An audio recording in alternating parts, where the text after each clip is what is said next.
Hello! Hi guys!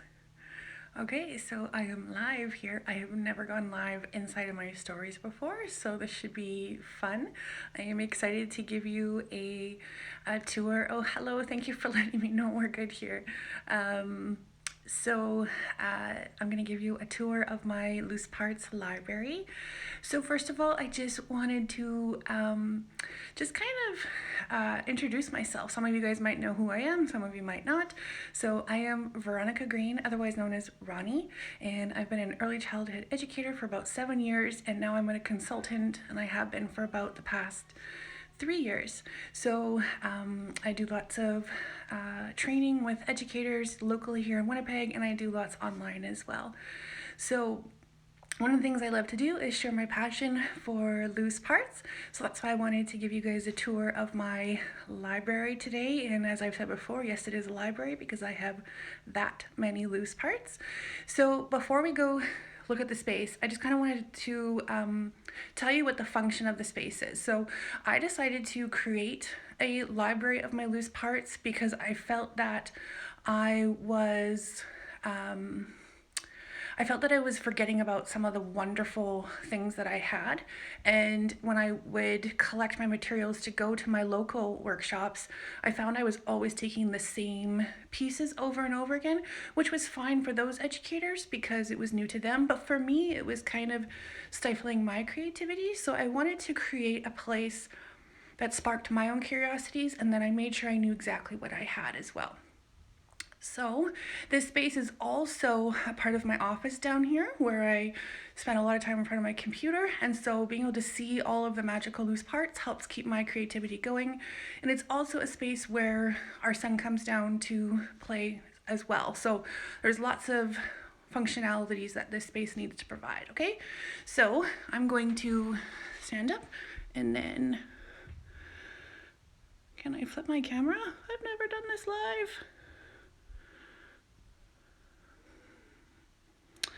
Okay, so here's my loose parts library. I thought I'd be able to flip my camera. Sorry guys. Oh, there we go. I've never done this. Okay, so here's a quick overview of my loose parts library. Hello guys, thanks for watching. So just a quick overview. So I got lots of stuff. This isn't everything, but it's a good chunk of it. So I wanted to first talk about some of my most favorite items that I have. And this, of course, is napkin ring holders. I love napkin ring holders. I can't have too many.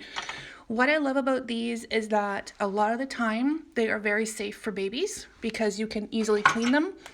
They are large enough, and because I always talk about sensory processing, they provide so much sensory stimulation for children.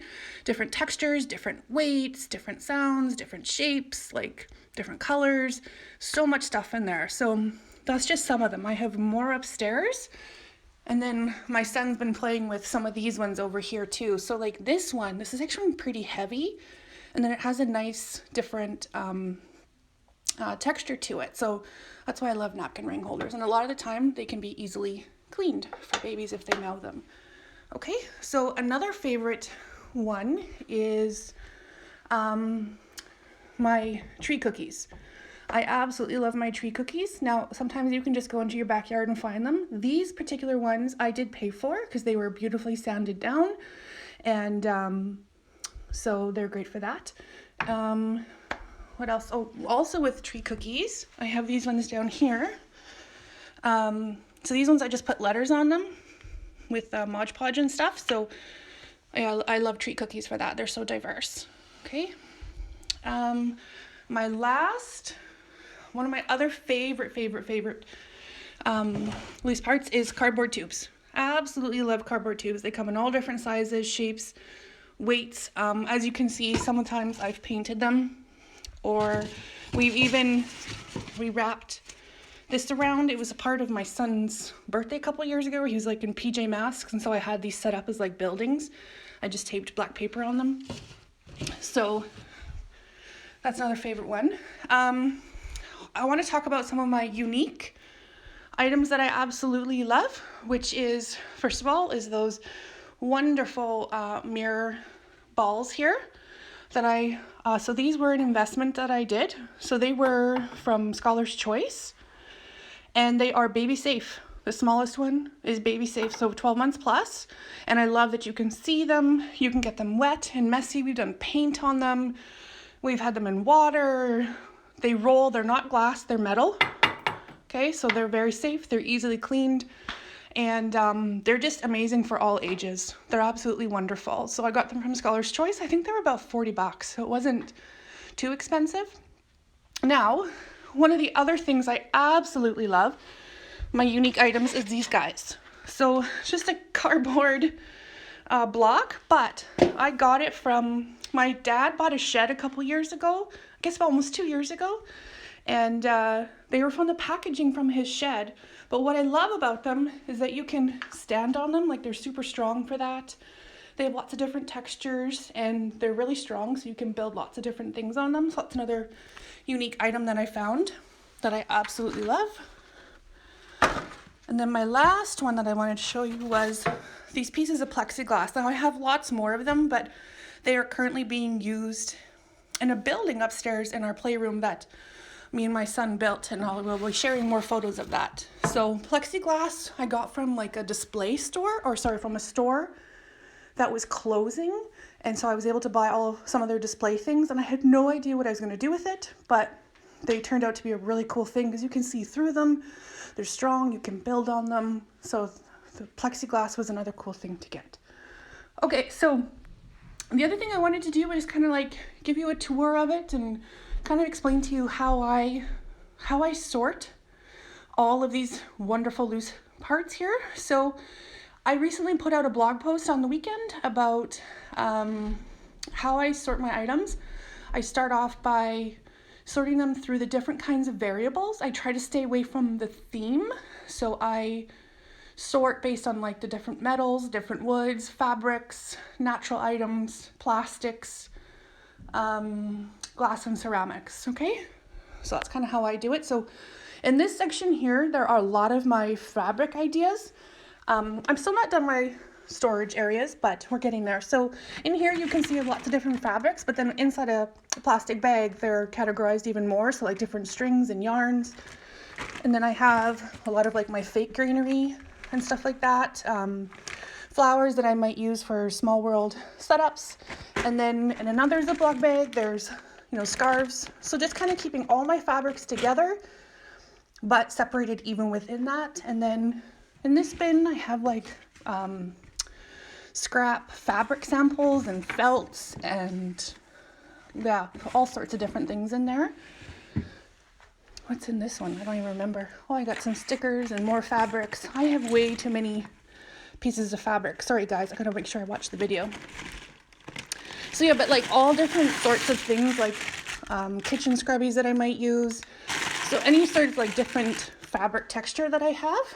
And then on the top I have a lot of the different strings and ribbons. So again, remember, this is a space that my son comes to play in as well, so he can access a lot of this stuff too if he wants. Okay, and then down here I have this wonderful container full of different paint colored samples. So I have so many different ones of them. You could use these so many different ways to explore color and language and matching, counting. Like there's so many different things you could do. Kids can cut them up easily. And I just broke my bin, because who cares if they get destroyed. So yeah.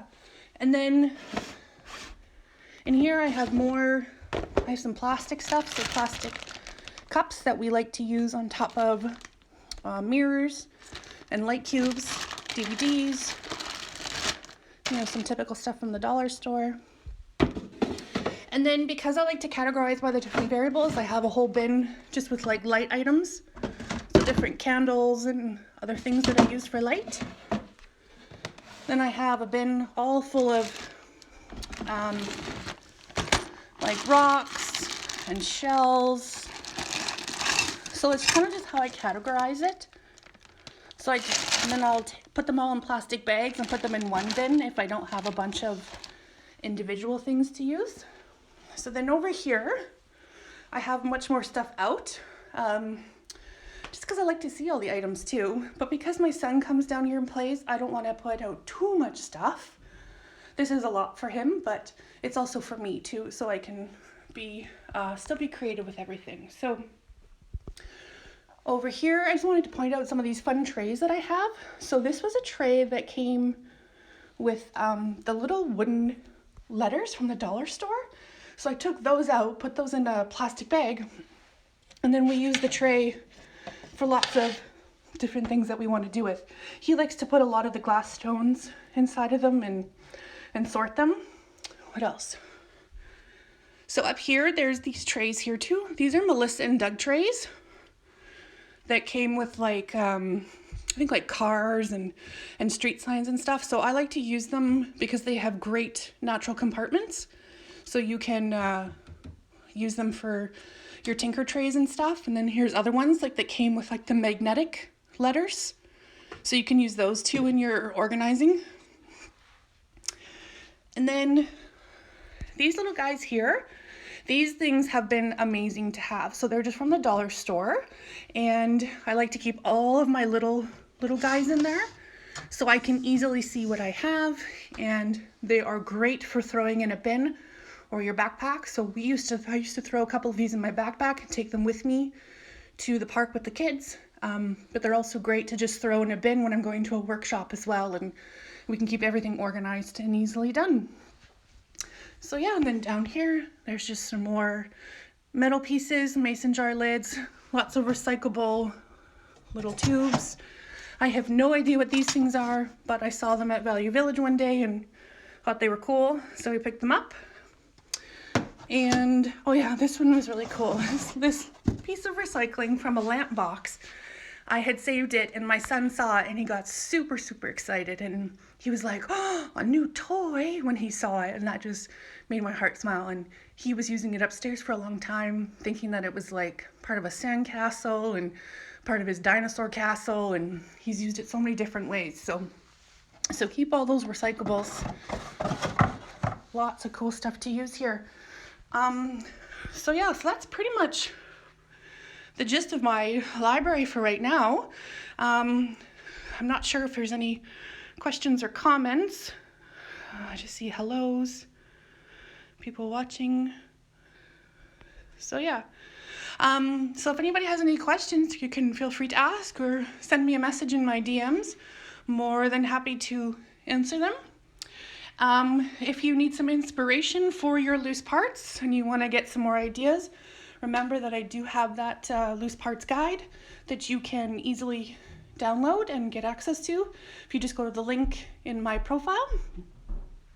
And then too, if you are looking for any sort of professional development, I do have workshops on provocations and I use loose parts and all of that as well, and you'll learn more about that too. Okay, so if anybody else has any questions, or I hope you guys enjoyed that. This is my first Instagram story live, so I hope it went okay for you. And thanks for joining, guys, and I'll talk to you soon then, okay? Okay, bye.